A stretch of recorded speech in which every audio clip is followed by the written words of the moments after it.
नमस्कार मामाच्या पोरांनो आणि त्यांच्या बहिणींनो, स्वागत आहे तुमचं आमच्या आजच्या पहिल्या ब्लॉग मध्ये. तर मग दलिंदर तोंड तुमच्या पुढे घेण्याचं कारण असं की म्हटलं दाखवली एक राहिले हॉस्टेलवरच्या पोट्ट्याचं जीवन किती सुखात आहे रे. तर झालं असं की मी आधी पडलो बिमार आणि डॉक्टर मामाकडे गेला तर मामा म्हणे गरम पाण्याची वाफ घेऊन ये भाषा. मनात म्हटलं अरे प्याले पाणी भेटून नाही राहिले, गरम पाणी कुठून आणू बा.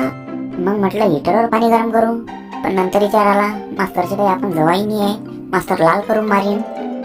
मग काय जुगाड पाण्यासाठी आपल्या खानदेशातले पोरं कमी थोडी आहे. आणि संक्रांतीच्या निमित्तानं आपल्या हॉस्टेलच्या वरती पतंगाचा पाऊस पडला होता बा. मग काय लावल्यानंतर पतंगाच्या काड्या आणि कागद जमा करणं. म्हटलं उद्या जे होईन ते. तरी बी म्हटलं तर पाहून घेऊ दे बो. मास्तरनं मध्ये पाहिलं तर मास्तर कुत्र्यावाने आणून लाईन त्याची पोरगीच काढून द्यायला लावली मी ना. मग मास्तरच्या पोरगीचा विचार करत करत सगळ्या पतंगाच्या काड्या खाली घेऊन आलो.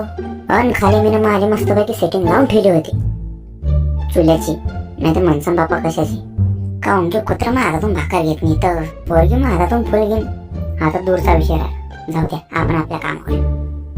तर आधी आपलं गरम पाणी मिशन सक्सेस झालं होतं, पण मला मानशीबार पूर्ण विश्वास आहे. मला तर असं वाटून राहिलं की जेठालाल आणि मालिकेसनं चल एकच पेनाने लिहायलाय. काऊन की जेठा भाऊला काही बघितला भेटत नाही, मानशीबात काही सुख येतच नाही. ज्याचा डबा होता तो झालता काय तो दिन मला आता गाया. म्हणून आजचा आपला व्लॉग आधीच खतम करतो ना, बाया.